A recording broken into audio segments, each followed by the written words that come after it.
Hello friends, welcome to Target Online Exam. प्राचीन भारत का नेक्स्ट टॉपिक है मौर्योत्तर काल। शुंग वंश समय कब से कब तक है? 184 ईसा पूर्व से 75 ईसा पूर्व। पॉइंट नंबर फर्स्ट है, मगध में शुंग वंश की स्थापना किसने की है? पुष्यमित्र शुंग ने की है। पुष्यमित्र शुंग किस जाति का था? ब्राह्मण जाति का था। शुंग शासकों ने अपनी राजधानी कहाँ स्थापित की थी? विदिशा में स्थापित की थी।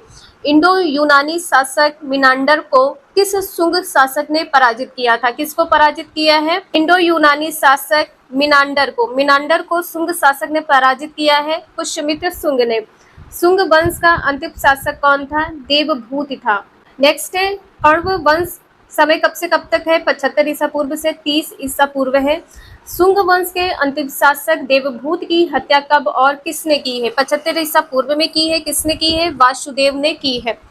नेक्स्ट है, वासुदेव किस वंश से संबंधित था? कण्व वंश से संबंधित था।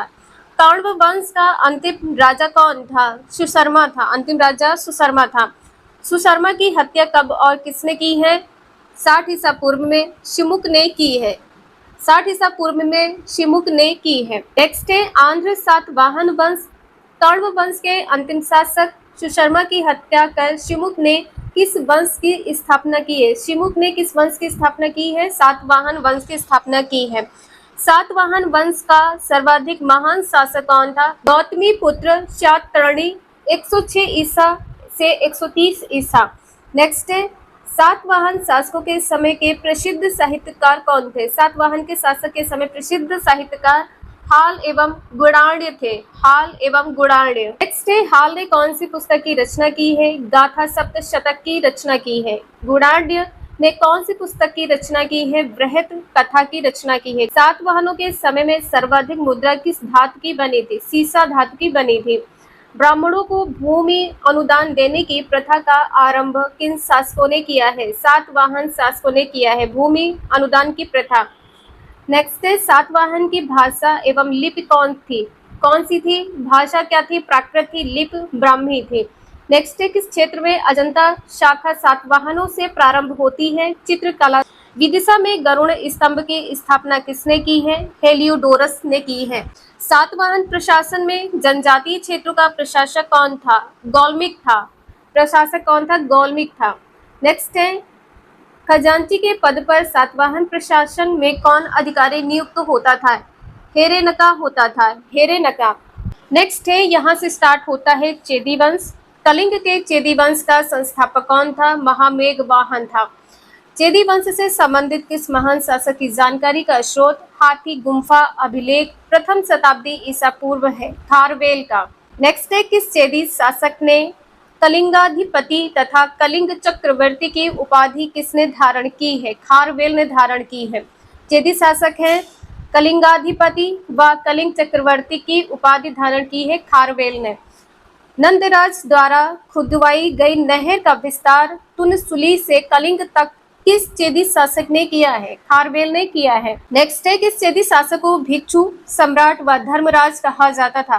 खारवेल को कहा जाता था। यहाँ से स्टार्ट होता है मध्य एशिया से आए शासक। मौर्यों के बाद भारत के किस भाग में मध्य एशिया से आए शासकों ने राज किया है? उत्तर पश्चिम भारत भाग में मध्य एशिया से आए हुए शासक वंशों ने राज किया है। नेक्स्ट है, मौर्यों के बाद भारत के किस भाग में स्थानीय शासक वंशों जैसे शुंग, कण्व, सातवाहन व चेदी आदि ने राज किया है? किस भाग में राज किया है? पूर्वी भारत, केंद्रीय भारत और दक्कन में राज किया है। नेक्स्ट है, यमन राज्य। Indo Greek. भारत पर सबसे पहले किसने आक्रमण किया है? बैक्ट्रिया। किस शासक डेमेट्रियस ने भारत पर कब आक्रमण किया है? 190 ईसा पूर्व में किया है। नेक्स्ट है, डेमेट्रियस ने अपनी राजधानी किसे बनाया है? शाकल को बनाया है। हिंदू यूनानी शासकों में सबसे अधिक विख्यात कौन था? मिनांडर विख्यात था। 165 से 145 ईसा पूर्व समय है। नेक्स्ट है, मिनांडर की राजधानी शाकल किसका प्रमुख केंद्र थी? शिक्षा का प्रमुख केंद्र थी।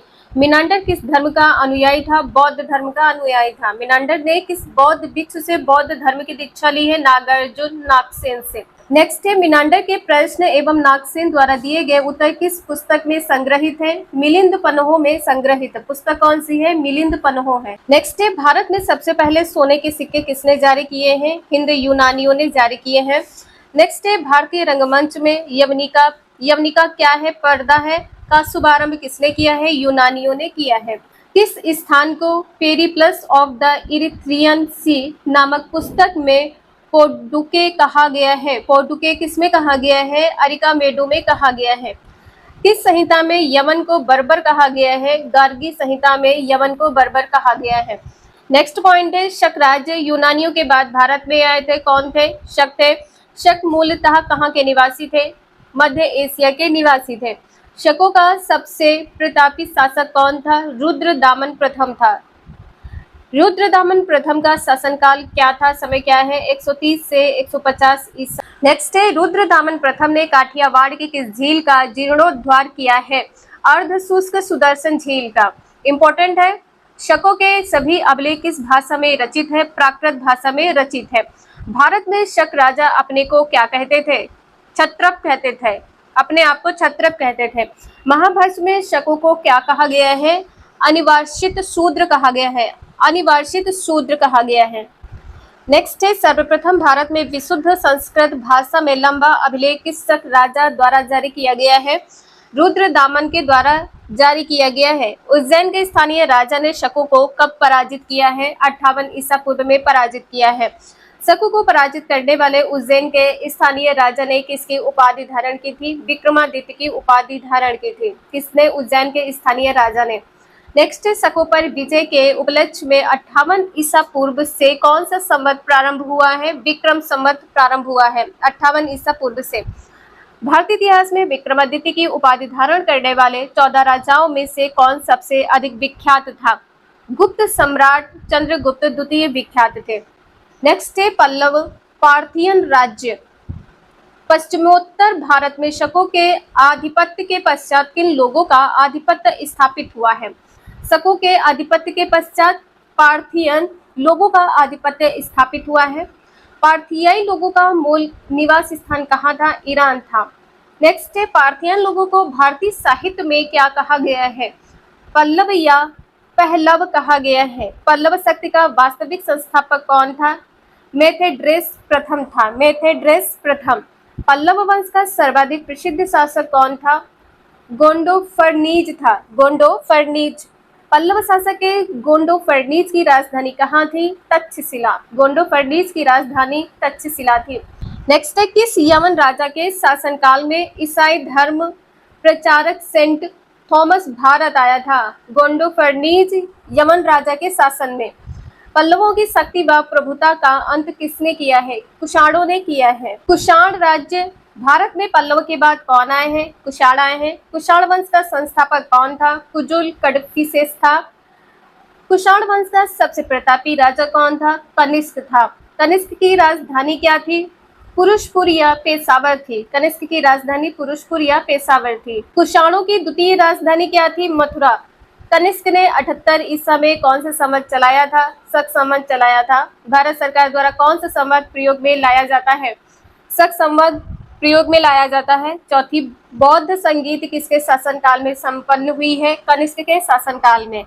कनिष्क बौद्ध धर्म के किस संप्रदाय का अनुयायी था? महायान संप्रदाय का अनुयायी था। आयुर्वेद का कौन सा विख्यात विद्वान कनिष्क का राजवैद्य था? चरक। नेक्स्ट है, आयुर्वेद के विख्यात विद्वान चरक ने किस पुस्तक की रचना की है? चरक संहिता की रचना की है। वसुमित्र, पार्श्व, नागार्जुन, महाचैत्य और संघरक्ष किसके दरबार की विभूति थे? किसके दरबार की विभूति थे? कनिष्क के दरबार के। महाविभाषा सूत्र के रचनाकार कौन थे? वसुमित्र थे। नेक्स्ट है, भारत का आइंस्टीन किसे कहा जाता है? नागार्जुन को। भारत का आइंस्टीन नागार्जुन को कहा जाता है। नागार्जुन द्वारा लिखित पुस्तक कौन सी है? माध्यमिक सूत्र है। गांधार शैली एवं मथुरा शैली का विकास किसके शासनकाल में हुआ है? कनिष्क के शासनकाल में हुआ है। नेक्स्ट है, रेशम मार्ग पर नियंत्रण रखने वाला सबसे प्रसिद्ध शासक कौन था? कनिष्क था। कुषाण शासक हुविस्क ने हुविस्क नगर कहाँ बसाया है? कश्मीर में। हुविस्क नगर कहाँ पर है? कश्मीर में है। कुषाण वंश का अंतिम शासक कौन था? वासुदेव था। भारत में किसने सोने के सर्वाधिक शुद्ध सिक्के जारी किए हैं? कुषाण ने।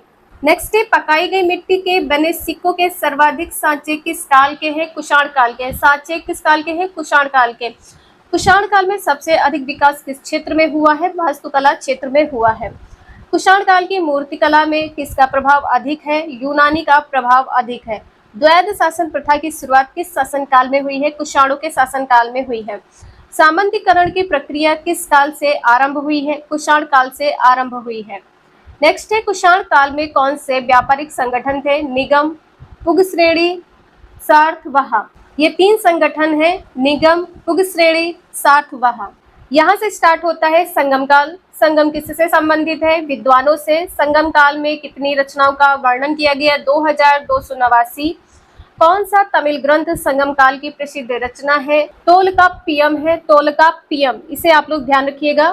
तोलकाप्पियम की रचना किसने की है? तोलकाप्पियर ने की है, तोलकाप्पियर ने की है। तोलकाप्पियम ग्रंथ किससे संबंधित है? व्याकरण और काव्य से संबंधित है। कपाटपुरम या अलवे में संपन्न द्वितीय संगम का एकमात्र शेष ग्रंथ कौन सा है? तोलकाप्पियम है, तोलकाप्पियम ग्रंथ है। नेक्स्ट है, संगम युग में उरैयूर किस लिए विख्यात था? कपास के व्यापार का महत्वपूर्ण केंद्र है। धार्मिक कविताओं का संकलन कुरल किस भाषा में है? कुरल किस भाषा में है? तमिल भाषा में है।